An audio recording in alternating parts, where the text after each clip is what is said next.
இந்த நாளின் செய்தியின் தலைப்பு ஆவியிலே மூழ்கின விசுவாசியின் வாழ்வில் என்ன வித்தியாசங்கள் எல்லாம் காணலாம். The topic for today's message is the difference that we can see in a believer who is immersed in the Holy Spirit. அநேக வித்தியாசங்களை நாம் படித்துக்கொண்டே இருக்கிறோம். We are learning about a lot of differences. இந்த பெந்தேகோஸ் ஜெபத்தில் பரிசுத்த ஆவியானவரை அபிஷேகம் அல்லது நிறைவுனல் என்ன, எதற்காக அது கொடுக்கப்பட்டிருக்கிறது,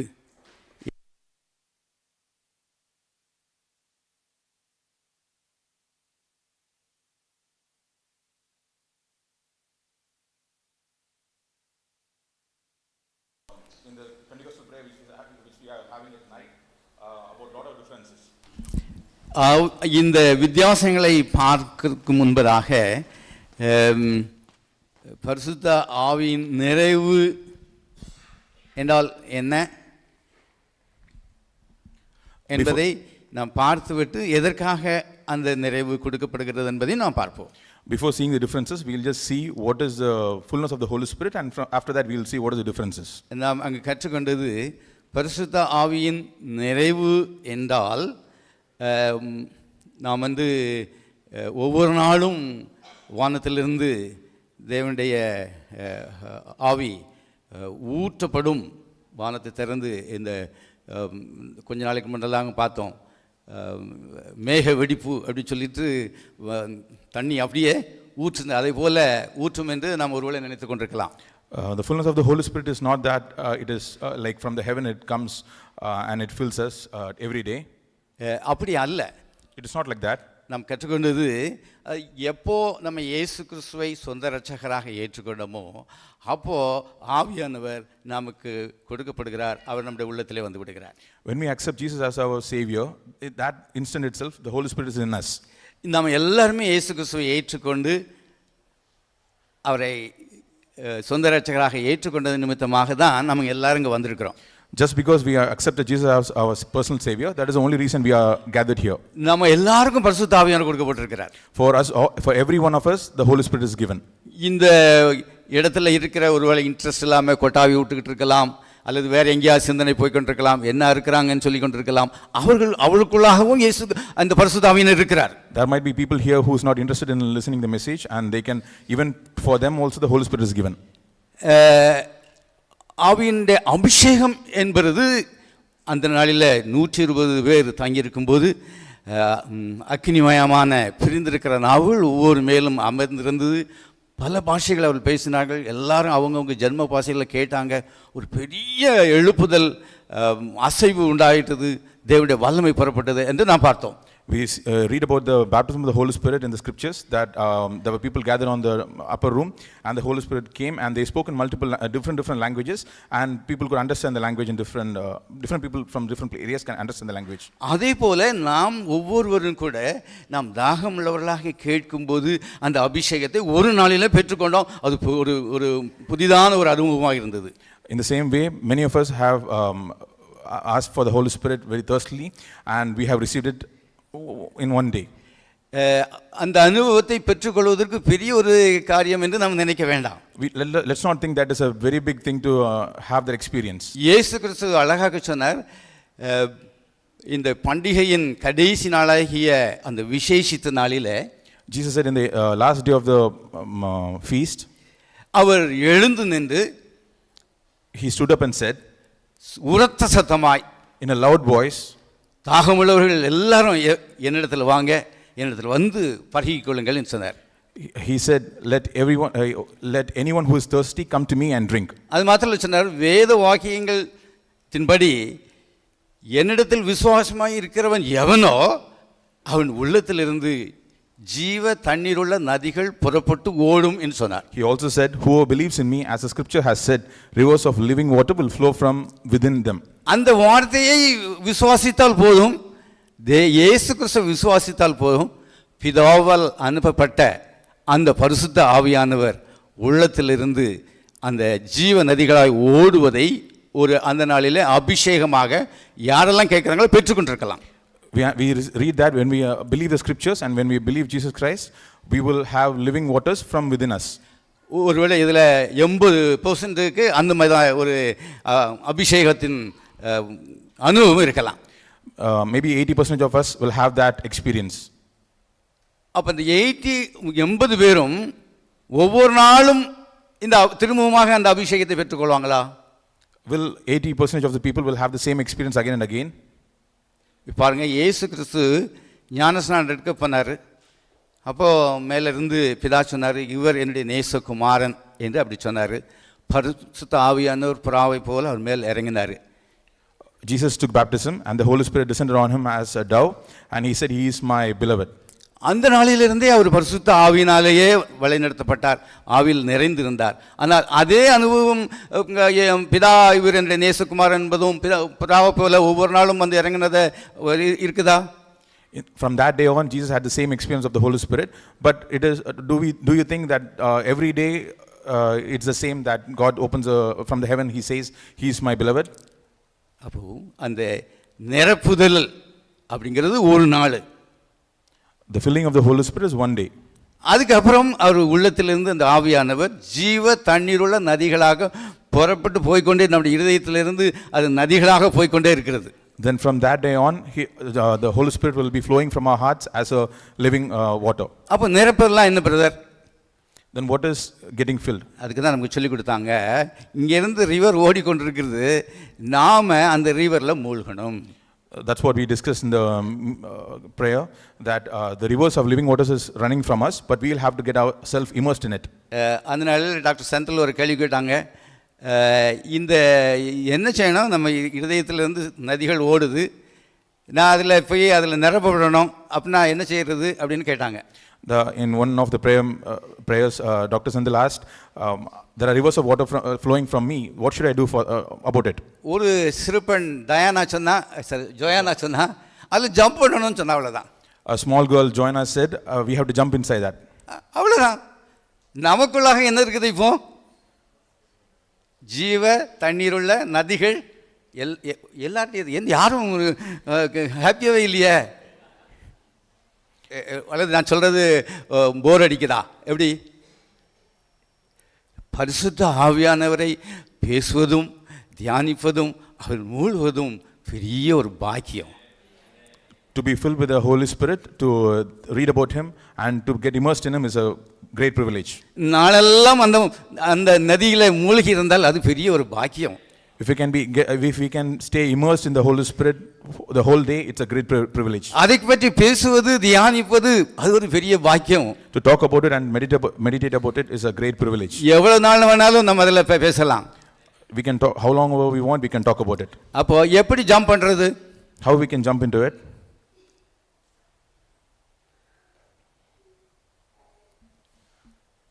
அது டாக்டர் செந்தில் கேட்கலது. This one was not asked. இப்போ சொல்லுங்க, எப்படி குதிக்கிறது? Say how we can jump. ஆனால் ஒரு கேள்வி கேட்டாங்க. என்ன கேட்டாங்கன்னா, ரிவரே இந்த தண்ணியை என் மேலே அப்படியே ஊற்று அப்படின்ட்டு நம்ம ரிவரில் கேட்டோம்னா ஒரு நாள் ரிவர் ஊற்றாரு நம்ம மேலே. If we ask the river to come and flow over us, it will not flow. நம்ம தான் அந்த ரிவருக்குள்ளே இறங்கணும். We are the ones who have to jump inside the river. சரி, ஓகே. இப்போ எப்படி குதிக்கிறது? How we can jump? இந்த நாளையில் கூட சொல்லிக் கொடுத்தாங்க, இப்போ கூட ஜெபத்தில் சொல்லிக் கொடுத்தாங்க.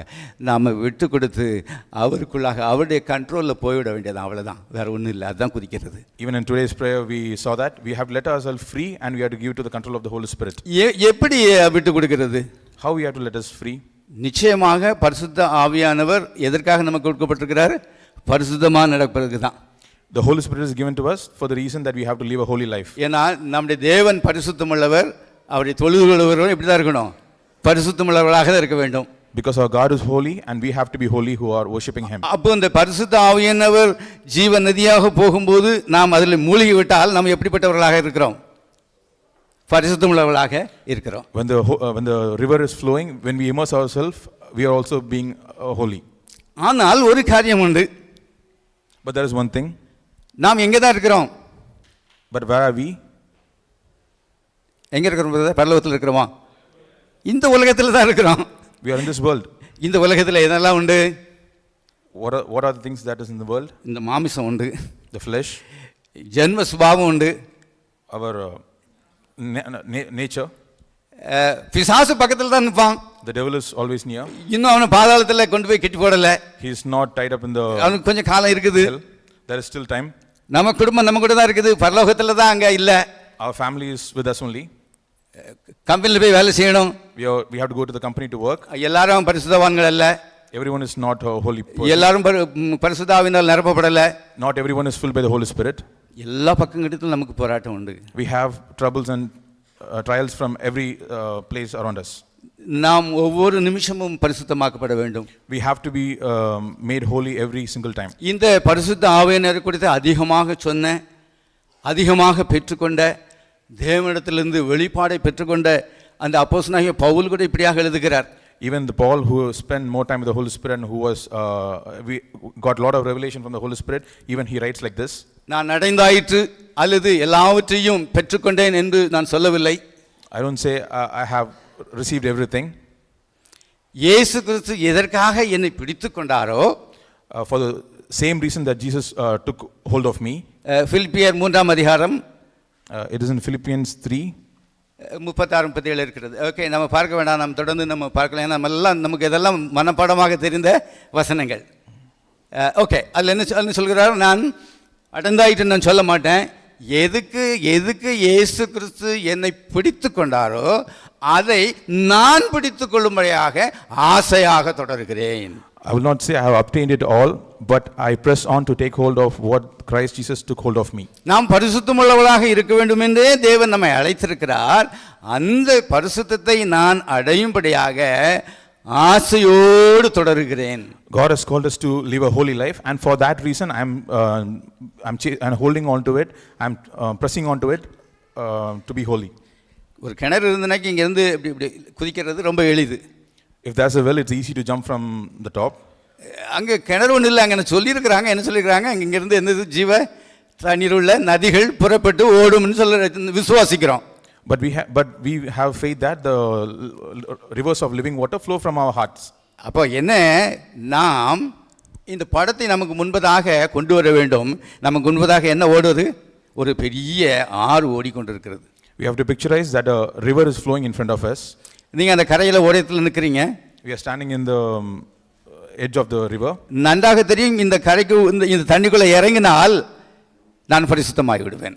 We know that, we believe that when we get inside the river, we will become holy. இந்த இறங்குறதில் என்று நாம் சொல்லும்போது விட்டு கொடுத்தல். What we say about getting into the river is that letting us free. இப்போ நம்ம எல்லாரும் பரிசுத்த ஆவியினால் நிரப்பப்பட்டிருக்கிறோம், ஆவியினால் நடத்தப்படுகிறோம். We are filled with the Holy Spirit and we are being led by the Holy Spirit. நம்ம நியூஸ் பார்க்கலாமா? Can we see news? இந்த நியூஸ்னா நம்ம தந்தி நியூஸு அல்லது ஏதோ ஒரு நியூஸு, சன் நியூஸு அல்லது தமிழ்நாடு நியூஸு, ஏதாவது ஒரு அந்த நியூஸை பார்க்கலாமா பார்க்கக்கூடாது பிரதர்? பார்க்கலாம், நிச்சயமாக பார்க்கலாம். ஏன் பார்க்கணும்? Why should we follow the news? பார்த்தா தான் சிஸ்டர் சொல்கிறாங்க, பார்த்தா தான் அங்கே என்ன நடக்குதுன்னு தெரியும், அதுக்காக ஜெபிக்க முடியும். அது மாத்திரம் இல்லை, அங்கே நடக்கிற காரியத்துக்கு நம்ம விலை கொள்ள முடியும். நமக்கு நிச்சயமாக அவசியம். Then only we will know for what we have to pray and from which we can save ourselves. உலகத்தை குறித்து இக்னோரண்டாக நாம் இருக்கக்கூடாது. We should never be ignorant about what's happening in the world. தேவன் அப்படியாக இருக்க சொல்லல. God doesn't tell us to do that. ஆனால் இந்த நியூஸை பார்ப்பதற்கு இப்போ டெலிஃபோனில் நீங்கள் அப்படி தள்ளினீங்கன்னாக்கி அந்த நியூஸும் வரும், பிசாசு கொடுக்குற கெட்ட நியூஸும் அங்கே வரும். But when we see that in the phone, there will be a normal news what we have to see, and there will be other ads also that will come in between.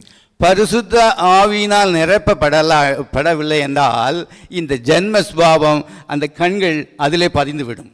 When we are not filled with the Holy Spirit, our eyes will fall into the things that is not necessary, and we will go to it. பிசாசவன் news எல்லாம் காத்துல பறந்துடுவான். The devil will not let us focus on the news.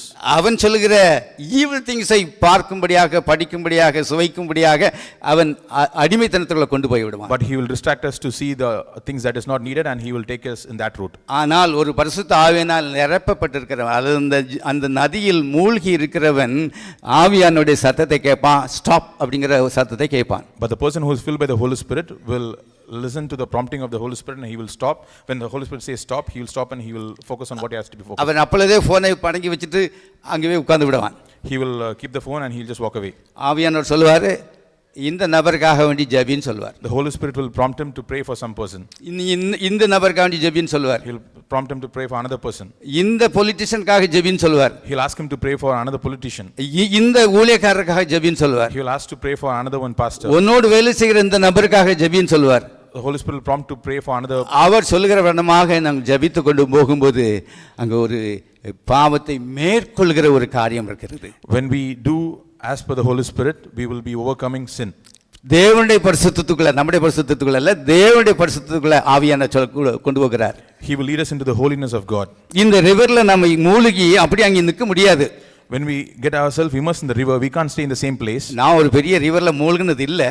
I have not drowned in a big river. ஆனால் எங்கள் ஊரில் குளம் இருக்குது. குளத்துலேருந்து வெள்ளம் வரும்போது அந்த ஆறு கொஞ்சம் கொஞ்சம் ஜாஸ்தியாகவே வெள்ளம் போகும். I have immersed myself in small rivers, streams, but ஓட okay, in small ponds, but I have not have.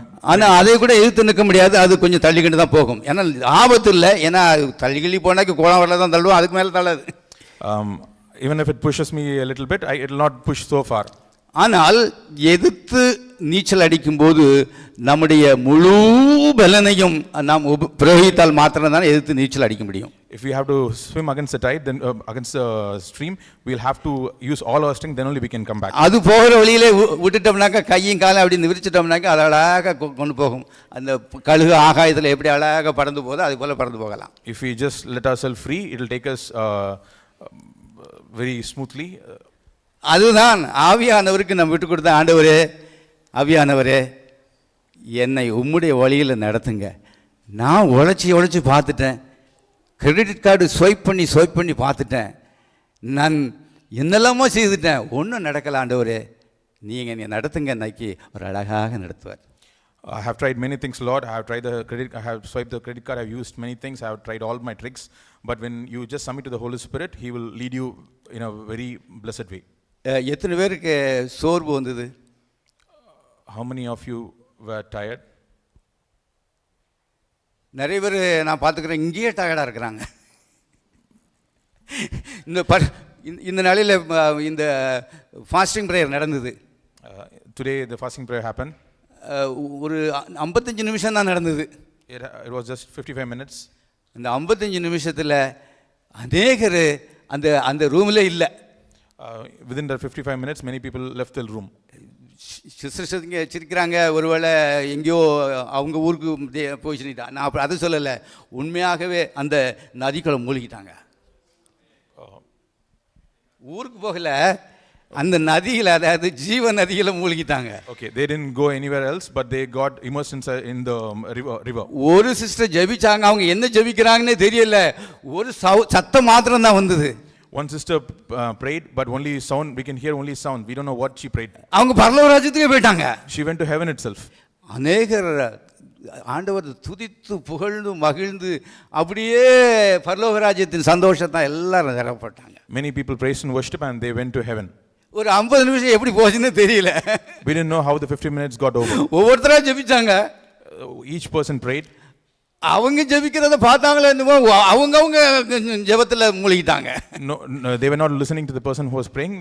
Each one of them got drowned into this. அதுதான் அந்த மூழ்கிறது. That is what's getting immersed. ஒருவேளை இங்கெல்லாம் இருக்கும், வருத்தங்கள் இருக்கும், பாரங்கள் இருக்கும், ஃபீஸ் கட்டணும், அதை கட்டணும், இதை கட்டணும், வீடு கட்டணும், அதெல்லாம் இருக்கும். ஆனால் தேவன் அவர் எல்லாத்தையும் பார்த்துக்கொள்வார். We may have many thoughts in our hearts, like we have to build houses, we have to pay fees and bills and everything. But whatever it is, we give it in God's presence, He will take care. அவருடைய கையில் கொடுத்துட்டா போதும். We have to give in His hands. அவர் அங்கே உள்ள போகும்போது ஒரு மன ரம்மியத்தை நமக்கு தருவார். When we go to His presence, He'll give a peace. ஒருவேளை நம்ம நினைக்கக்கூடாது, நான் அதில் மூழ்கின உடனே மில்லியன் லாட்ரி அடிச்சு வந்துடும் அப்படின்ட்டு. Let's not think that when we get immersed, we'll get $1 million lottery. அப்படி ஒன்றும் அடிக்கவே அடிக்காது. Nothing will happen. அது பிசாசு கொடுக்கிறது. That is from the devil. அந்த தேவன் கொடுக்கிறது சமாதானம். But what God gives is peace. அவர் சந்தோஷம். He gives happiness. அவர் நிம்மதி. He gives happiness. மன ரம்யம். He gives contentment. பரிசுத்தம். He gives holiness. நீதி. He gives righteousness ஏன்னா அவர் நீதி உள்ளவர், because He's a righteous God. அவர் பரிசுத்தம் உள்ளவர், He's a holy God. அவரிடத்தில் இருக்கிறத நமக்கு தருவாரு. What He has in with Him, He will give to us. அது கிடைச்ச போதும். That is enough for us. நம்ம உலகம் முழுவதும் எங்க சுத்துறோம்னா சமாதானம் கிடைக்கணும் தான் சுத்துறோம். Wherever we go in the world, we can't find peace. Okay, அந்த சமாதானத்தை அங்கே பெற்றுக்கொள்ளலாம். That peace we can get here. அதுக்கு தான் அதில் இறங்கணும்னு சொல்கிறோம். For that reason only we have to get immersed in this river. காலை வேளையில் இறங்கினா, if we get immersed in the river in the morning, அவருடைய வல்லமை நமக்குள்ளாக இருக்கும். that His strength will be in us. ஆஃபீஸுக்கு போன உடனே ஒருத்தன் irritate பண்ணிட்டாம்னாக்கி, when we go to the office and somebody irritates us, உடனே அதுக்குள்ளே குதிச்சலாம். immediately we can jump into the river. அவர் சமாதானத்தை தருவார். He'll give us peace. அவர் வாயை அடைத்து விடுவார். He will close the mouth. காரியங்கள் எல்லாம் நன்மையாக மாறிவிடும். He will do everything in favor of us. இதே போல ஒவ்வொரு காரியத்தையும் நம்ம எடுத்துக்கொள்ளலாம். Like this we can take every things for instance. ஒருவேளை நம்ம நினைத்திடக்கூடாது, பரிசுத்த ஆவியானவருடைய அந்த நதியில் நம்ம குதித்த உடனே அவர் பெரிய வல்லமை கொடுத்து இந்த சிம்சன் தாடை இந்த கழுதண்டைய பச்சை தாடலிருந்து 1000 பேரை கொண்ட மாதிரி பெரிய அப்படி ஒரு வல்லமை வந்துடும் அப்படின்னு நினச்சிறாங்க. ஒரு நாளும் கிடைக்காது. Let's not think that as Samson got the power, when we jump into when we immerse ourselves in the river, we'll get strength and we can hit 10,000 people. நமக்கு என்ன தேவைங்கிறது அவருக்கு நன்றா தெரியும். He knows what exactly we need. அதை தருவார். He will give us that. சமாதானம் வேணா சமாதானத்தை தருவார். If we need peace, He will give us peace. பணம் வேணும்னா பணம் தருவார். If we need money, He will give us money. Plane வாங்கணும்னு கேட்காதீங்க. Let's not ask we need to buy plane. நீங்க என்ன கஞ்சி குடிக்கணும்னு கேளுங்க, நிச்சயமா தருவார். Let's ask we need to eat food and He will give us food. கடன் பிரச்சனை நீக்குவார். Let us ask Him to set us free from debt. He will do that. நீங்க கொடுத்துருக்கிற அப்பத்தை பாதி நானும் என் பிள்ளைகளும் சாப்பிட்றோம், அது போதும், எனக்கு பிரியாணி வேண்டாம் அப்படி சொன்னாக்கி அவர் பிரியாணி கொண்டு தருவார். If we say that whatever bread we have, we will share upon our family, He will give us biryani. அந்த விதமான மன ரம்யத்தை தேவன் தருவார். That type of contentment God will give. வேதத்தில் என்ன சொல்லப்பட்டிருக்கிறோ அதைத்தான் தருவார். Whatever is written in the scriptures, He will give us. வேதத்தில் சொல்லப்படாதது ஒரு நாளும் தேவன் தர மாட்டாரு. He will not give us any blessing that is not mentioned in the scriptures. வேதத்தின் அடிப்படையில் அவருடைய ஆசீர்வாதங்கள்லாம் காணப்படும். Whatever blessings we receive, it will be based on the scriptures. இந்த பரிசுத்த ஆவியானவருடைய அந்த மூழ்குதலை நாம் பெற்றுக்கொண்ட உடனேயே என்ன நடக்கும்? What will happen when we get immersed in the Holy Spirit? ஆவியானவர் உள்ள வரும்போது என்ன நடக்கும்? What will happen if the Holy Spirit comes in us? தேவனுடைய ராஜ்யம் நம்முடைய இதயத்துக்குள்ள வந்துரும். His kingdom is established in our hearts. நமக்குள்ளாக தேவனுடைய ராஜ்யம் உண்டாக்கப்பட்டுவிடும். His kingdom is established in our hearts. இந்த ராஜ்யத்தின் ஆளுநர் யாரு? Who's the ruler of the kingdom? பரிசுத்த ஆவியானவர். பரிசுத்த ஆவியானவர் தான் இந்த ராஜ்யத்தை ஆளுகிறவராக இருப்பார். Holy Spirit is the ruler of the kingdom. இந்த ஊர்ல ஒரு சட்டம் போட்டாக்கி அப்படித்தானே அதன்படி தான் நடந்து ஆகணும். If there is a rule in this kingdom, that's how you have to. Red சிக்னல்ல போக கூடாதுன்னு ரூல் இருக்கும்போது எல்லாம் நான் போவேன்னு போனாக்க என்ன நடக்கும்? If we go in the red signal, what will happen? என்ன நடக்கும் பிரதர்? எலும்பு கூட கிடைக்காது. We will not get even our bones. அதே போலதான் ஆவியானவர் என்னை ஆளுகிறார், அவர் ஆளுநர் என்று சொல்லிவிட்டு நான் என் இஷ்டத்துக்கு போனாக்கி எலும்பு கூட கிடைக்காது. In the same way, when we say that we are controlled by the Holy Spirit and we live by our own thoughts, we will be having. அப்போ இந்த பரலோக ராஜ்யம் நம்முடைய இருதயத்துக்குள்ள ஸ்தாபப்படுவதற்கு தான் இந்த ஆவியானவர் கொடுக்கப்பட்டிருக்கிறார். For the kingdom of God to be established in our heart, for the same reason, Holy Spirit is given to us. அவர் என்னை ஆளுவதற்காக அவர் கொடுக்கப்பட்டிருக்கிறார். He has given to me so that He can rule me. அந்த ஆளுகையில் இருக்கிற நான் அந்த ராஜ்யத்தை கொடுத்து, அந்த பரலோக ராஜ்யத்தை கொடுத்து சொல்லுகிறவனாக, பறைசாற்றுகிறவனாக, அதற்காக ஓடுகிறவனாக நான் மாற்றப்படுவேன். As I am in His dominion, I will go around and tell about His kingdom to the people. அப்போ என்ன வித்தியாசம் பரிசுத்த ஆவியானவர் அபிஷேகத்தில் இருக்குது? அவன் பாவத்தை மேற்கொள்ளுவான். What is the benefit that we get by immersing ourselves in the river? பாவத்திலே இருக்க மாட்டான். We will overcome sin. We will not be staying in sin. சமாதானம், தேவ சமாதானத்தை பெற்றுக்கொள்வான். He will receive the peace of God.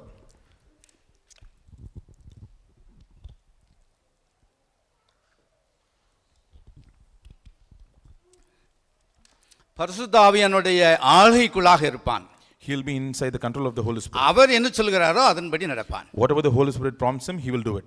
விழுந்தால் எழுந்திருப்பான், அப்படியே படுத்திருக்க மாட்டான். If he falls, he will get up. He will not be staying in the fallen state. இதுதான் வித்தியாசம். That is the difference. அவன் ஒருவன் ஒரு பரிசுத்த ஆவியின் நிறைவில் இருக்கும்போது இன்னைக்கு சர்ச் இருக்குங்க, வாங்க வாங்க வாங்க, தயவு செய்து கரெக்ட் டைமுக்கு வந்துடுங்க, தூங்கிறாங்க அப்படின்னு சொல்லணும் தேவையில்லை. When someone is filled by the Holy Spirit, he is not. Nobody has to remind him that he has to come to the church and meetings. இந்த நாளில் ஃபாஸ்டிங் பிரேயர் 1 மணிக்கு இருக்குது அப்படின்னு சொன்னாக்கி 1:30 வர மாட்டாங்க. When there is fasting prayer at 1 o'clock, nobody will come he will not come at 1:30. இந்த ராஜ்யத்தை குறித்து சொல்றதுக்கு இவரே ஓடுவார். To tell about the kingdom, he will go himself. இன்னைக்கு இன்னைக்கு சுவிசேஷம் ஊழியம் இருக்குது, சுவிசேஷம் சொல்றதுக்கு வாங்க அப்படின்னு கூட வேண்டிய தேவையில்லை. We don't have to remind him and tell him there is a ministry today, come join us. அவரே ஓடுவார். He himself will do the ministry. அடுத்த வித்தியாசம் என்ன சொன்னாக்கி, The next difference is, இந்த பரிசுத்த ஆவியானவர் உள்ள வந்துட்டாக்கி இந்த மூழ்கி இருந்தா ஆண்டவரே நான் உமக்கு என்ன செய்ய முடியும் அப்படின்னு கேட்பாங்க. The second thing is that when the Holy Spirit is in us, when you are immersed in the Holy Spirit, we will ask what we have to do for the Holy Spirit. இல்லைனாக்கி என்ன கேட்பான், ஆண்டவரே எனக்கு என்ன நீங்க தருவீங்க. Or we will ask God what you will do for me. இந்த வித்தியாசம் நிச்சயமாக இருக்கும். This difference will be there for sure. நம்ம இங்கே பாருங்க, இந்த அவருடைய ராஜ்யத்துக்குள் இருப்பதற்கும் அவருடைய ராஜ்யத்தை பறைசாற்றுவதற்கும் அவருக்கு சாட்சியாகவும் இருப்பதற்கும் இந்த பரிசுத்த ஆவியான் பலன் தருகிறார். To be in his kingdom and to spread the good news about his kingdom and to be witness for him, we need the Holy Spirit. சும்மா அவர் நம்மளை விடுகிறது இல்லை, அப்படி போய் நீ போய் ஊழியம் செய் அப்படின்னு சொல்றது இல்லை. He will not let us alone to do his ministry. பரிசுத்த இயேசு கிறிஸ்து சொன்னார் ரொம்ப அழகாக, பரிசுத்த ஆவியானவர் உங்களிடத்தில் வரும்போது நீங்கள் பலன் அடைந்து எருசலேமிலும் யூதேயா முழுவதிலும் சமாரியாவிலும் உலகத்தின் கடைசி வந்து எனக்கு சாட்சிகளாக இருப்பீங்கள். We read that when the Holy Spirit comes on you, you will be my witnesses to the ends of the earth. You will receive power and you will be witnesses to the ends of the world. எப்படி சாட்சியாக இருக்க முடியும்? How we can be a witness to the world?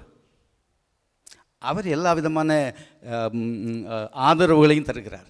He gives us every support that we need. இன்னைக்கு ஒரே ஒரு காரியத்தை மாத்திரம் நாம் பார்த்து ஜெபிக்கலாம். Let's see one thing and we will pray. நாம் அவருடைய ராஜ்யத்தை பரப்புவதற்காக அல்லது அவருக்கு சாட்சியாக இருப்பதற்கு ஆவியின் கனியை அவர் தருகிறார். For us to be a witness for him, he is giving the gift of fruit of the Spirit. இந்த ஆவியின் கனி எத்தனை அம்சங்களை உடையது? How many gifts of the Spirit are there? 9 அம்சங்களை உடையது. There are 9 characters. யாருக்கெல்லாம் அந்த 9 அம்சங்கள் தெரியாது? Who doesn't know the 9 characters?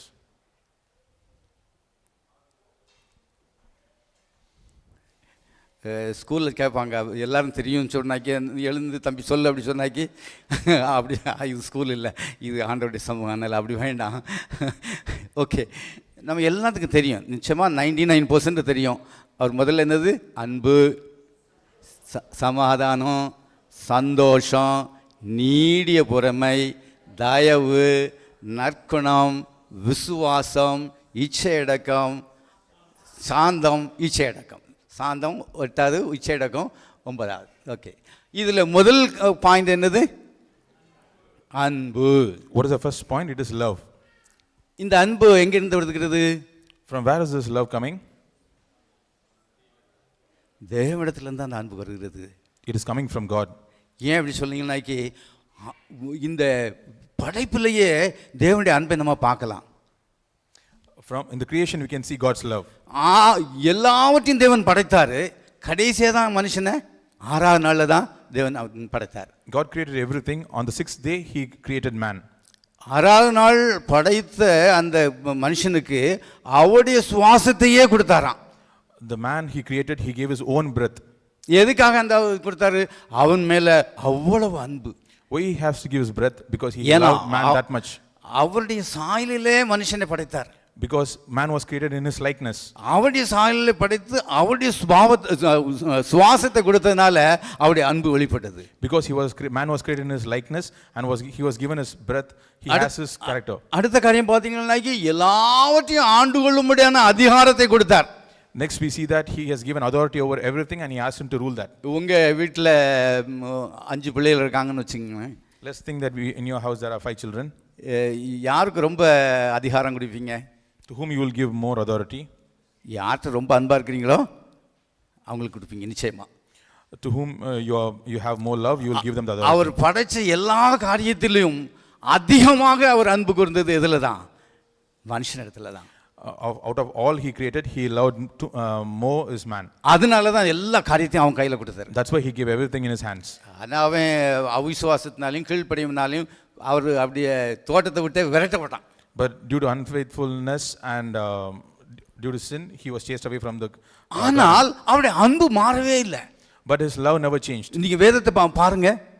If we see in the scriptures, இவ்வளவு துரோகம் பண்ணி வெளியில போனாலும் கூட தேவன் அவன் மேல் வைத்த அன்பினால அவனை திரும்பமாக அழைக்கும்படியாக தான் பாவத்துக்கு அடிமையாக போன மக்களை மோசே மூலமாக அவர்களை ரட்சிக்கும்படியாக அவர் திரும்பமாக அவர் மேல் அன்பு கூர்ந்தார். We see in the scriptures, even though he was chased away from the garden, but God showed his love and he through Moses he tried to redeem them again. அங்கே அவங்களுக்கு ஒரு 10 கற்பனைகளை கொடுத்தாரு. God gave 10 commandments to these people. அதில் ஒரு கற்பனை என்னது? உன் தேவனாய் என்னிடத்துக்கு அன்பு கூர்ந்து என் கற்பனைகளை கைக்கொள்ளுகிறவர்களுக்கு நான் 1000 தலைமுறை மட்டும் இரக்கம் செய்கிறவராக இருக்கிறேன்னு சொன்னார். We see in the scriptures that whoever listen to my word and does as the word says, he will show his love for 10,000 generation. ஏன் அவர் எப்படி போனாலும் அன்பு கூர்ந்து கொண்டே இருக்கிறார். அதே அவனையே சாயல்ல படைத்த நீயும் அந்த அன்பை காமிக்கணுங்க தான் அவருடைய விருப்பம். What he is trying to show is that we also have to show the love to the people as he showed love to us. ஆகினால அவர் சொன்னார், நான் 1000 தலைமுறை நீ அன்பு கூர்ப்பா, உனக்கு 1000 தலைமுறை மட்டும் உன்னை ஆசீர்வதிப்பேன்னு சொன்னார். That's why he said, show love, I will bless you for 1000 generation. உபாகமத்தில் மக்களுக்கு அவன் இன்னும் அழகாக எழுத்து கொடுக்கிறார் நம்ம மோசே. நீ உன் தேவனாய கர்த்தரிடத்தில் உன் முழு இருதயத்தோடும் உன் முழு ஆத்மாவோடும் உன் முழு பலத்தோடும் அன்பு கூர்வாயாக. In Deuteronomy 6 we see that love your Lord your God with all your heart and with all your soul and with all your strength. இவைகளில் எல்லாத்திலும் நம்ம பார்ப்பது தேவன் நம்மிடத்தில் அதிகமாக அன்பு கூறுகிறதை நாம் காணலாம். In all this what we see is that God loves us a lot. பிதா நம்மேல் அன்பு கூர்ந்தனால தான் அவர் இந்த யோவான் 3:14 சொல்றதுக்கு தேவன் தம்முடைய ஒரே பேரான குமாரனை விசுவாசிக்கிறன் எவனோ அவன் கெட்டு போகாமல் நித்திய ஜீவனை அடையும்படிக்கு அவரை தந்துருளி இவ்வளவாய் உலகத்தில் அன்பு கூர்ந்தார். அவருடைய அன்பு அவ்வளவு பெரியதாக இருந்தது. In John chapter 3 we read that for God so loved the world he gave his only begotten son that whoever believes in him shall not perish but have eternal life. அதே தான் இயேசு கிறிஸ்து அந்த அன்பை திரும்பியுமாக வெளிப்படுத்தினார். That is the same thing we see in Jesus also. He expressed the love. அவர் சிலுவையில் அறையப்படுவதற்கு முன்பதாகவே அவர் ஒவ்வொருவர் மேலும் அன்பு கூர்ந்தவராக இருந்தார். Before he was crucified in the cross, he showed love to all the people he came across. அவரை சோதித்து வெட்கப்படுத்த வேண்டும் என்று ஒரு நியாய சாஸ்திரி இயேசு கிறிஸ்துல வந்தான். Two expert in law came and asked different questions to God, to Jesus to insult him. அவனையும் கூட இயேசு கிறிஸ்து அன்பு கூர்ந்து அவர் சொன்னார், ரொம்ப ஒரு மனுஷனை போல ரொம்ப பவ்யமாக சொன்னார், எப்பா நியாயப்பிரமாணத்தில் எது இன்னைக்கு நீ உன் தேவனிடத்தில் உன் முழு இதயத்தோடும் முழு ஆத்மாவோடும் உன் முழு பலத்தோடும் அன்பு கூர்வாயாக. இது முதலாம் கற்பனையாக இருக்குது. இதுக்கு ஒப்பாக இருக்கிற 2ஆம் கற்பனை என்னது? உன்னிடத்து நீ அன்பு கூறுவது போல பிறனிடத்திலையும் அன்பு கூர்வாயாக. இந்த 2 கற்பனைகளிலும் எல்லா கற்பனைகளும் உள்ளடங்கி இருக்குதுன்னு சொன்னார். But even to him Jesus politely replied, love the Lord your God with all your heart and with all your soul and with all your mind. And he also said the second commandment is love your neighbor as yourself. அப்போ மனுஷன் என்ன தப்பு பண்ணனாலும் என்ன பண்ணாலும் ஆண்டவருடைய அன்பு அவனை விட்டு போகிறதே இல்லை. What we see is that whatever man does, God's love does not leave him. இதை அப்போஸ்தலனாகிய பவுல் ரோமாபுரியருக்கு அழகாக எழுதுகிறார். We can see that in Romans 8 what Paul says. 8:36, 37, 38 நம்ம பார்க்கிறபடி கிறிஸ்துவின் அன்பை விட்டு பிரிப்பவன் யார்? We see in Romans 8:38 and 39. பரவாயில்ல விட்டுலாம், நம்ம ஃபாஸ்ட்டாக போயிடலாம். அதாவது நம்ம எந்த நிலைமையில் இருந்தாலும் கிறிஸ்து, அதாவது நம்மில் அன்பு ஊறுகிற கிறிஸ்துவனாலே நாம் முற்றிலும் ஜெயம் கொள்கிறவர்களாக நாம் மாற்றப்படுகிறோம். What we see is that we are more than conquerors through him who strengthens us. ஒருவேளை இந்த உலகம் நினைக்கலாம் இவன் சந்தோஷமா இருக்கிறதுக்கு காரணம் தேவன் இவனை நல்லா ஆசீர்வதிச்சிருக்கிறாரு, கை நிறைய சம்பளம் வாங்குறான், அதனால இருக்கிறான் அப்படின்ட்டு. இங்கே அவர் சொல்றாரு அப்படி இல்லை, தரித்திரனான் இருந்தாலும் கிறிஸ்துவின் அன்பை அவனத்திலிருந்து கிறிஸ்துவின் அன்பை அந்த மனுஷன் எடுத்துக்கொள்ள முடியாது. People of the world may think that God has blessed us, so that's why we are so happy and we are blessed. வியாதியானாலும் சரி, வருத்தமானாலும் சரி, எந்த பாடுகளாக இருந்தாலும் சரி, கிறிஸ்து தேவன் நம்மேல் வைத்திருக்கிற அன்பை ஒன்றும் பிரிக்காது. But it is not like that. Whatever may be the condition that we are in, but nothing can separate us from the love of God. இது இந்த நான் பேசுகிற நாம் தியானிக்கிற இந்த அன்பு எந்த அன்பு? What is this love we are talking about? Agape அன்பு. அது கரெக்டாக சொன்னீங்க. என்னது அகாபே அன்பு? இது உலகத்தில் உள்ள அன்பு அல்ல. This is agape love. This is not a normal love. என்ன வித்தியாசம் இருக்கும் என்றால் இந்த நதியில் மூழ்கினால் இந்த அகாபே அன்பை பெற்றுக்கொள்ளலாம். When we get immersed in this river, we can get agape love. Agape அன்பை பெற்றுக்கொள்ளலாம் என்பதை காட்டிலும் அகாபே அன்பை வெளிப்படுத்தலாம். More than getting the agape love, it is we can express agape love. நாம எப்படி படிச்சோமோ இந்த மாதிரி பரிசுத்தாவினர் ஊற்றுன்னு சொல்லக்கூடாது. ஏற்கனவே ஊத்திட்டாரு, இங்கிருந்து நதி போது நம்ம அங்கங்க முங்க தான் செய்யணும். As we learned, it is not that we are getting we are not asking the river to come to us. The river is flowing, we have to get immersed into the river. அதே போல தான் அன்பையும் சொல்லப்பட்டிருக்குது. ரோமர் 5:5 வாசிங்க. The same way it is said about the love also.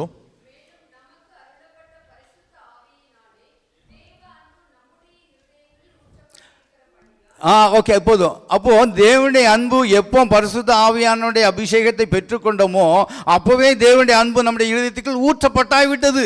Similarly, when we receive the Holy Spirit, at that same moment of time, we have received the love of God also.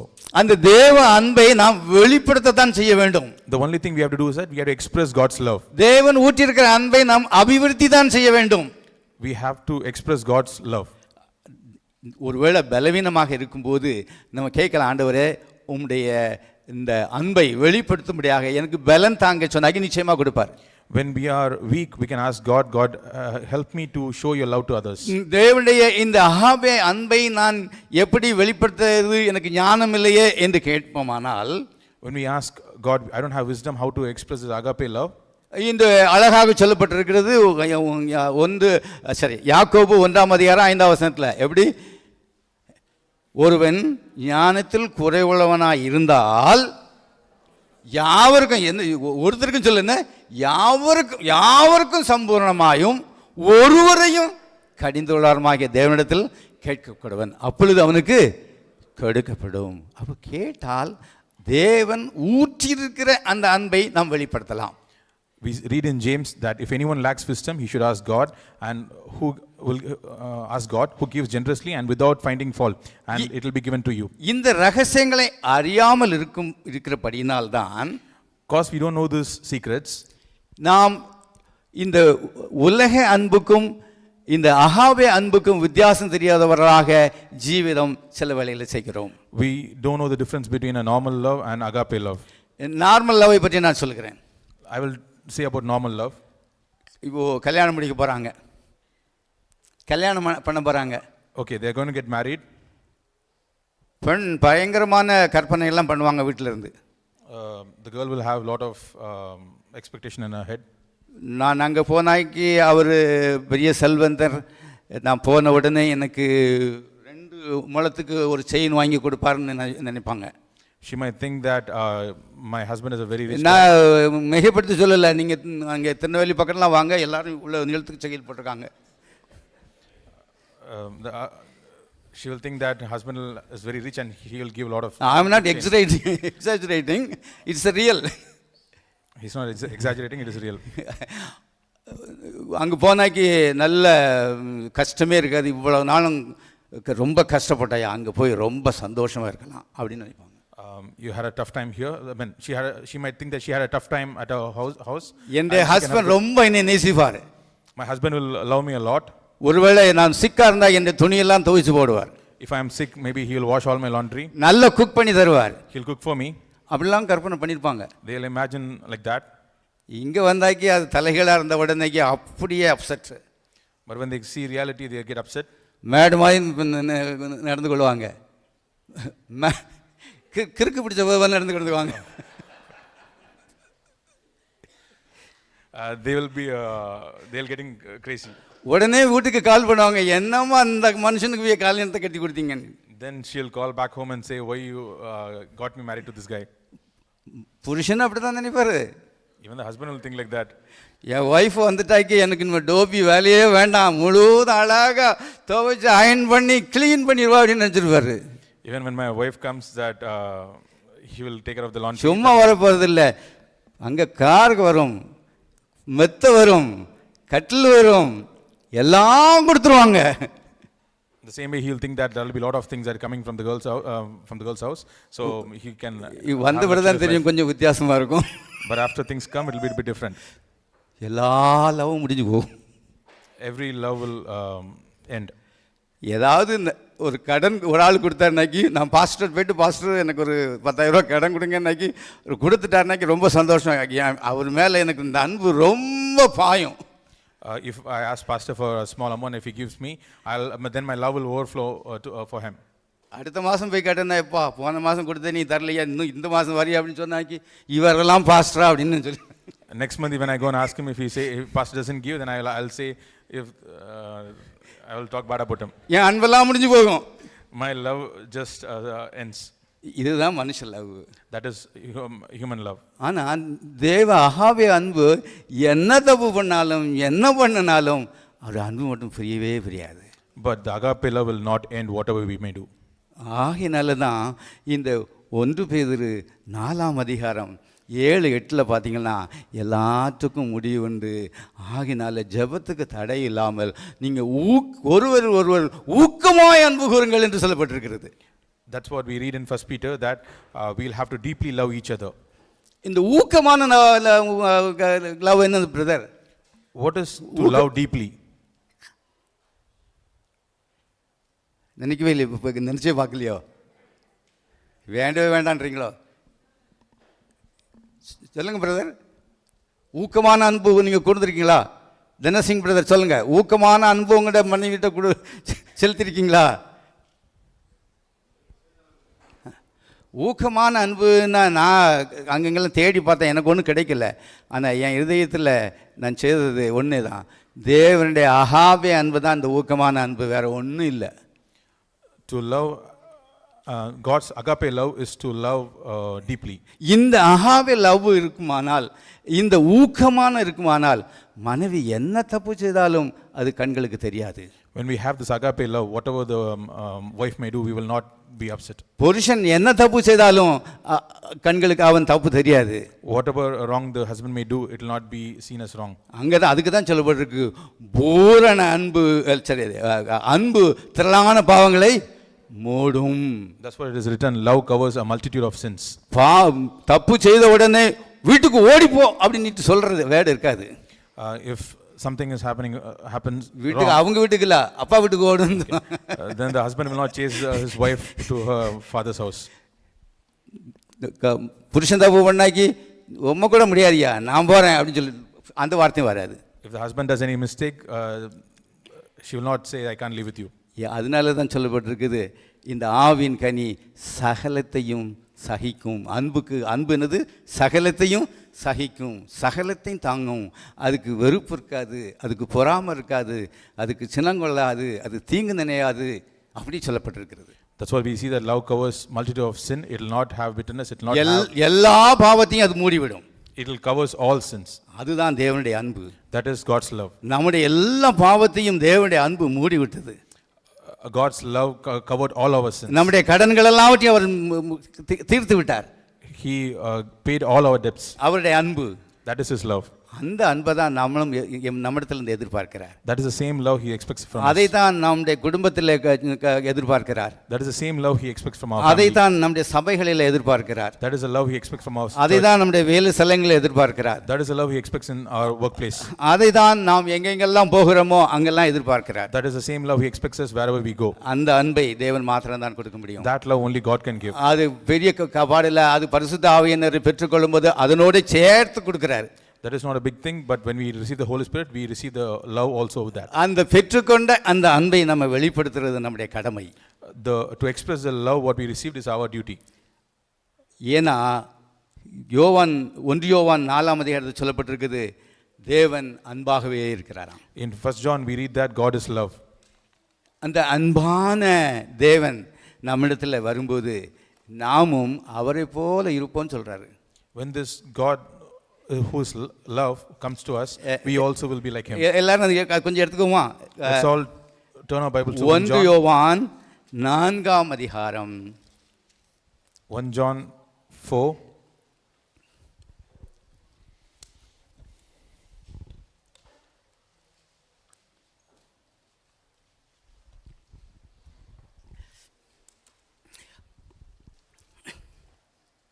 ஏழிலிருந்து நம்ம கொஞ்சம் வாஸ்தவமானால் நல்லா இருக்கும். Let's read from 7.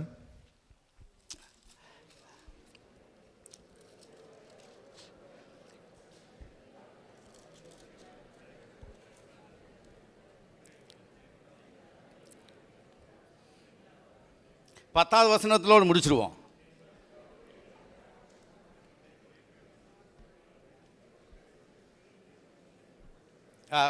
போதும். அங்கே என்ன சொல்லப்பட்டிருக்கு? அன்பில்லாதவன் தேவனை அறியான், தேவன் அன்பாகவே இருக்கிறார். எப்படி அன்பு கூர்ந்தாராம்? தம்முடைய ஒரே பேரான குமாரனாலே நாம் பிழைக்கும்படிக்கு தேவன் அவரை இவ்வுலகத்திலே அனுப்பினதினால் தேவன் நம்மை வைத்த அன்பு வெளிப்பட்டது. நாம் தேவனிடத்தில் அன்பு கூர்ந்ததினால் அல்ல, அவர் நம்மிடத்தில் அன்பு கூர்ந்து நம்முடைய பாவங்களை நிவர்த்தி செய்கிற கிருபாதார பலியாக தம்முடைய குமாரனை அனுப்பியதனாலே அன்பு உண்டாயிருக்கிறது. We read that this is how he showed the love among us. He sent his one and only son into the world that we might live through him. This is love. அந்த அன்பான இயேசு கிறிஸ்துவின் சரீரத்தையும் இரத்தத்தையும் நான் இப்போ பானம் பண்ண போகிறோம். That we are going to eat the flesh and blood of that God. அவரை நாம் பெற்றுக்கொள்ள போகிறோம். We are going to get him. அவரை பெற்றுக்கொள்வதற்கு முன்பதாக நம்ம ஒரு காரியம் செய்வோமா? நம்ம யாருக்காவது இவ்வளவு பெரிய அன்பு நம்மிடத்தில் செலுத்தியிருக்கும்போது நம்மிடத்தில் தப்பு செய்தவர்கிட்ட கசப்பாக இருக்குதா? அந்த கசப்பை உடனே விட்டுருவோமா? Before receiving this big gift, let us think that do we have bitterness towards anyone in our heart? ஒருவேளை நினைக்கலாம், கசப்புங்கிறது எங்கள் வாழ்க்கையிலே கிடையாதுன்னு சொல்லலாம். We might say that we don't have bitterness in our heart. இந்த நாளைக்கு சர்ச்சுக்கு வரும்போது எத்தனை பேர் புருஷன் மனைவியும் கோவிச்சுக்கிட்டீங்க, இந்த பிள்ளைகளை இன்னும் பெறப்படவே மாட்டேங்குது அப்படின்னு எத்தனை பேர் கத்துனீங்க? How many of you got angry to your husband or wife that the kids are not getting ready? இந்த அன்பு இருந்த நாய்க்கு பிள்ளைகளை பெறப்பட வைக்கிறதுக்கு நீங்கள் ஹெல்ப் பண்ணுவீங்க. If you have this love, you will help the kids to get ready. மனைவி சேலை கட்டிக்கிட்டே இருக்கிறதுக்கு நாய்க்கு அங்கே கசப்பு வராமல் பிள்ளைகளுக்கு நான் பால் ஆற்றி கொடுக்கட்டுமான்னு கேட்பீங்க. If the wife is delaying to get dressed up, you will help with the kids. இது வந்து மனுஷ அன்பு செய்யாது. This is not normal love. Agape அன்பு செய்யும். Agape love will do this. இந்த அன்பு உடையவர்களாக நாம் இந்த காரியத்தை செய்வோமா? யாருக்காவது கசப்பு இருந்த நாய்க்கு அதை பெற்றுக்கொள்வதற்கு முன்பதாக உங்களையே எனக்கு கொடுத்துருக்கீங்க ஆண்டவரே, இந்த சின்ன காரியத்தை நான் கொடுக்காமல் இருப்பது எப்படி அப்படின்ட்டு நீங்கள் தீர்மானிப்பு செய்வோமா? Before we take communion, let us assess ourselves and let us think if we have this love in us. நிச்சயமாக நம்ம அதுக்கு முன்பு போவதுக்கு முன்னதாக எல்லா கசப்பையும் விட்டுருவோம். Before we take a communion, let us get rid of all the bitterness we have. இந்த கசப்பை எப்படி விட்டு விட முடியும்? How can we let go of this bitterness? அதுதான் சொல்லி கொடுத்தாங்க. இந்த நதி ஓடிக்கிட்டே இருக்குது, இந்த நதியில் முங்கினா போதும். The river is flowing. We have to just get immersed in the river. பரிசுத்த ஆவியானவரே இந்த கசப்பை நீக்கிடுங்க, நான் போய் இந்த நாளில் உடனே அவங்கள்ட்ட பேசணும். When we ask the Holy Spirit help us to get rid of the bitterness, I must go and talk to them today itself. அங்க உள்ள இறங்கினாக்கி கசப்பு போய்விடும். When you jump into the river, your bitterness. அடுத்த வசனம் படிச்ச பிரியமானவர்களை, தேவன் இவ்விதமாய் நம்மிடத்தில் அன்பு கூர்ந்திருக்க நாமும் ஒருவரிடத்தில் ஒருவர் அன்பு கூட கடனாளி இருக்கிறோம். தேவனை ஒருவரும் ஒருபோதும் கண்டதில்லை. நாம் ஒருவரிடத்தில் ஒருவர் அன்பு கூர்ந்தால் தேவன் நமக்குள் நிலைத்திருக்கிறார், அவருடைய அன்பு நமக்கு பூரணப்படும். As we have received this in us, we have to also express this love to the people. And when we do this, our love will get fulfilled. அவருடைய அன்பு நம்மளிலே பூரணப்பட வேண்டும். His love must be full in us. நான் ஒருவனை கசப்போடு விரோதித்து கொண்டு அவருடைய அன்பில் பூரணப்படுத்த முடியாது. When I have bitterness, I can't go and be full with His love. இன்னும் சொல்லப்பட்டிருக்குது, நான் இந்த காரியங்கள்லாம் சொல்லப்பட்டிருக்குது 16 வாசிங்க. தேவன் நம்மேல் வைத்திருக்கிற அன்பை நாம் அறிந்து விசுவாசித்திருக்கிறோம். தேவன் அன்பாகவே இருக்கிறார். அன்பில் நிலைத்திருக்கிறவன் தேவனிடத்தில் நிலைத்திருக்கிறான், தேவனும் அவனில் நிலைத்திருக்கிறார். நியாய தீர்ப்பு நாளிலே நமக்கு தைரியம் உண்டாயிருக்கத்தக்கதாக அன்பு நம்மில் பூரணப்படுகிறது. நியாய தீர்ப்பு ஒரு நாள் சீக்கிரமாக வரப்போகுது. We read in 16 that whoever lives in love lives in God and God in them. ஆனால் தேவனுடைய அன்பு பூரணப்பட்டிருக்கும் போது, தேவனுக்குள்ளாக நான் இருக்கும்போது, தேவன் எனக்குள்ளாக இருக்கும்போது அந்த அன்பு பூரணப்படுகிறது. When God lives in us, we have the love that is the love is full in us. அந்த பூரண அன்பு என்ன செய்கிறதுன்னு சொல்ல 17 பட்டிருக்கு. நியாய தீர்ப்பு நாளில் நமக்கு தைரியம் உண்டாயிருக்கத்தக்கதாக அன்பு நம்மில் பூரணப்படுகிறது. ஏனென்றால் அவர் இருக்கிற பிரகாரமாக நாமும் இவ்வுலகத்தில் இருக்கிறோம். We read that this is how the love is made complete among us, that we will have the confidence in the day of judgment. This world, as we are like Jesus, பரலோகத்தில் போய் இருக்கிறது இல்லை. it is not in heaven, here in the earth itself. அவர் இருக்கிறவனமாகவே எங்கே இருக்கிறோம்? இங்கேயே இருக்கிறோம். இங்கே இருந்தால் தான் அங்கே போக முடியும். We will be like Jesus in this earth itself, not in heaven. அவர் ரொம்ப அழகாக சொல்கிறார், அவ்வளவு கான்ஃபிடென்ட்டாக எழுதியிருக்கிறார். நாம் இந்த நதியில் மூழ்கும்போது தேவனுடைய அன்பை அறிந்து கொள்கிறோம், அவருடைய அன்புக்குள்ளாக செல்கிறோம், அவருக்கு கீழ்ப்படுதல் செய்கிறோம், அவர் நம்மை ஆளுகிறார். அவர் நம்மை ஆளுவதற்கு நாம் முழுவதுமாக கொடுக்கும்போது அவருடைய அன்பில் நாம் இருக்கிறோம். அன்பு பூரணப்படுகிறது. When we get ourselves immersed in this river, we give to His full control, so that when He is taking full control, we will be in His love, and His love is perfect, and perfect love drives fear. கடைசியாக இந்த வசனம் சொல்லுகிறது, கண்ட சகோதரனிடத்தில் அன்பு கூறாவிட்டால் காணாத தேவனிடத்தில் எப்படி அன்பு கூறுவாய்? And the scripture in the end, we see that whoever does not love his brother or sister whom he has seen, how can he love God who he has not seen? வேதம் முழுவதுமே தேவனுடைய அன்பை பற்றி மிகவும் உன்னதமாக எழுதப்பட்டிருக்கிறது. We read throughout the Bible, it's all talking about God's love. 1 கொரிந்தியர் 13 அதிகாரத்தில் இந்த அன்புக்கு நிகரானது ஒன்றுமே இல்லை என்று சொல்லப்பட்டிருக்கிறது. In 1 Corinthians 13 we read that there is nothing equal to this love. நாம் ஒருவேளை நம்ம மனுஷர் பாஷையில் பேசினாலும் தூதர் பாஷையில் பேசினாலும் அன்பு எனக்கு விட்டால் நான் ஒன்றுமில்லை என்று எழுதப்பட்டிருக்கிறது. We read that even though you talk in tongues, but if you don't have this love, you are nothing. பெரிய அற்புத அடையாளங்களை செய்தாலும் இந்த அன்பு இல்லாவிட்டால் நான் ஒன்றுமில்லை என்று சொல்லப்பட்டிருக்கிறது. You can do miracles and many wonders, but if there is love, if there is no love, you are nothing. ஏன்னா இந்த உலகத்தோட எதெல்லாம் முடிந்து போகும்? தீர்க்க தரிசனங்கள் முடிந்து போகும். பரலோகத்தில் போய் யாரும் தீர்க்க தரிசனம் சொல்லுமா? இல்லை. நம்ம மேலே அங்கே அவரோடு இருக்க போகிறோம். தீர்க்க தரிசனம் எதுக்கு சொல்லப்படுறது? சபை பக்தி விருத்தி உண்டாக. சபை அங்கே போய் பக்தி விருத்தி அடையணுமா? இல்லை, இங்கே சபை இங்கே பக்தி விருத்தி அடைந்தப்பட்டு தான் அங்கே போக முடியும். அப்போ அது தேவையில்லை. அந்நிய பாஷைகள் தேவையில்லை. அந்நிய பாஷைகளை பேசினாக்க தேவனோட ரகசியம் பேசணும். அங்கே போய் ரகசியம் பேசணுமா? ஒரு ஆள் ஒன்று இருக்கும்போது ரகசியம் பேசணுமா? இல்லை. அவருக்கு தெரியாமல் இருக்கிறதுக்கு தான் நம்ம ரகசியம் பேசுவோம். பிசாசுக்கு தெரியக்கூடாதுன்னு தான் தேவன் அந்நிய பாஷையை கொடுத்து அவரோட ரகசியம் பேச வச்சிருக்காரு. அங்கே பிசாசுக்கு இடம் உண்டா? இல்லை. அப்போது அப்படிப்பட்ட ஒரு ராஜ்யத்துக்குள்ளே நாம் போகிறபடினால் நாம் இந்த அன்பை பெரிதாக எண்ணப்படுகிறது. இந்த ராஜ்யத்துக்குள் நாம் இங்கே இருக்கலாம். இந்த ராஜ்யம் இல்லை இருந்தாக்கி அநேகர் கற்பனை பண்ணி சொன்னாங்க. எப்படி இருக்கும் இந்த ராஜ்யம்? பரலோக ராஜ்யம் எப்படி இருக்கும்?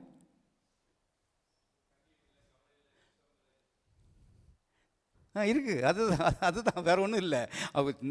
நீங்கள் அப்படி சொல்லிட்டீங்க. நிறைய பேர் அங்கே பதில் டாக்டர் செந்தில் கேட்கும்போது நிறைய பேர் பதில் சொன்னாங்க. அங்கே என்ன இருக்காது? பிசாசு இருக்க மாட்டான். அங்கே பசி இருக்காது, தேவைகள் இருக்காது, அங்கே பொறாமை இருக்காது, உயர்வு அப்படிலாம் ஒவ்வொருத்தரும் ஒவ்வொரு விதமாக இமேஜினேஷன் பண்ணாங்க. as we see that there will be no prophecies, because prophecies is what we need in this earth. So in heaven there is no prophecy, so that will be ceased. Then we'll not have tongues in heaven, because we are going to, that is, what is tongues? We are talking mysteries with God. But then நிச்சயமாக இந்த இங்க இருக்க கட்டியிருக்க வீட்டை கொண்டு போக முடியாது. we can't take the house what we built here to heaven. 2 அடி நீளத்தில் உள்ள செயினை கொண்டு போக முடியாது. We can't take our 2 feet chain to heaven. பெரிய காரியங்கள் எதுனாலும் சரி, அந்நிய பாஷைனாலும் எதுவுமே தேவையில்லைங்க. We will not need anything what is there with us here in heaven. ஏன்னா விசுவாசம் தேவையில்லை, ஏன்னா நம்ம நேருக்கு நேரம் பார்ப்போம். We will not need faith, because we are seeing him face to face. இது தேவனுடைய ராஜ்யம்னு நம்புறதுக்கு அங்கே ஒன்றும் இல்லை, அங்கே தான் இருக்கிறோம். There is nothing that is doubtful that we have to believe that is kingdom of God. ஆனால் ஒன்றே ஒன்று அழிந்து போகிறது இல்லை, அங்கே இருக்கும். அது என்னது? அன்பு. The only thing that will be there is love. ஆதாம் அந்த ஏதேன் தோட்டத்தில் காண்பிக்கப்பட்ட அன்பு திரும்பமாக அந்த இடத்துலையும் அந்த அன்பை நம்ம பெற்றுக்கொள்ளலாம். What love Adam had in this Garden of Eden, the same love we can have it in heaven. ஒரே ஒரு நிமிஷம் ஜெபிச்சுட்டு முடிக்கலாம்.